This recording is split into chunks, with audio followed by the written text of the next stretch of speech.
aro pui na le amoi na zong zong te lim thangin an khok bo le chi ring nun par vulai ni te po chua in mual an liam chi mangai len rualung du ten mual an liama le she om ma hian lalpa iram kangai mange kavangai kava ngai chine hun le kum bi te an chol na ram nuam chu satuan khovar na ram mangai lung du te kim na lim na ni eng moi chuai hi anei to lo lui pui luang ri re na ram ma ka cholang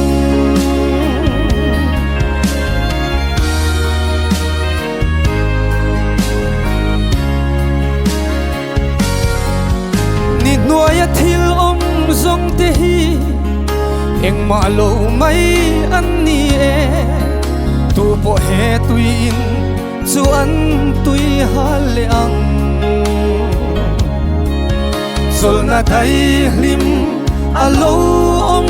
si lo kanun na hian chan dam tu nang ma chau angai chin che ka tha vak vai nun tui hal min nem tu dam na tui nung lui lalpa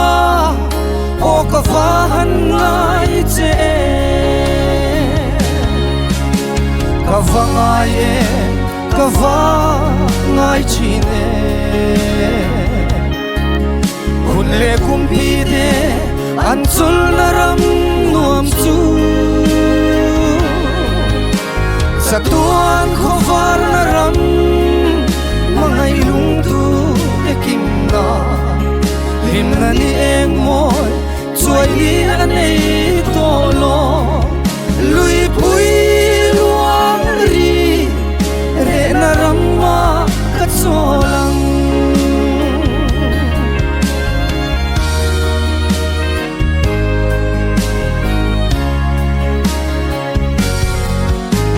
nun khovel kum te hi reilo te atan aloni chum reilo te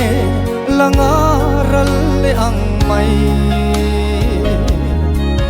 hun le tui luangin sol sai rel lai lo kum reilo te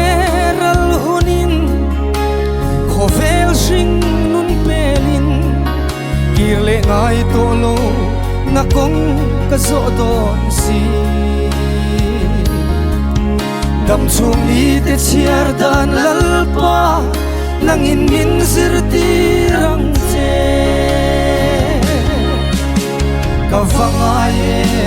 ka va ngai chine hun le kum bi te an chol na ram nuam chu satuan khovar na ram mangai ilung du te kim na lim na ni eng moi chuai ni anei to lo lui pui luang ri re na ram ma ka cholang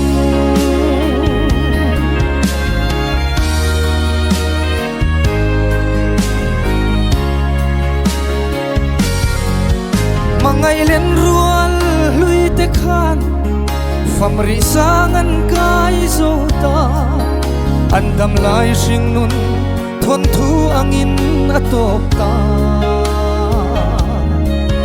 le ko har hian an tham ral zo ta an sul nuram re hian ko harin ka chau chi an hring nun te kha ngai ni abang thei lo kiran relo mo lalpa o ka vahan ngai chin e ka vangai em ka vangai chin e hun le kumpi te an chul na ram nuam su Satuan khovar na ram mga ilong du te kim na lim na ni em moy chuai ni an ei tolo lui pui luang ri re na ram ma ka cholang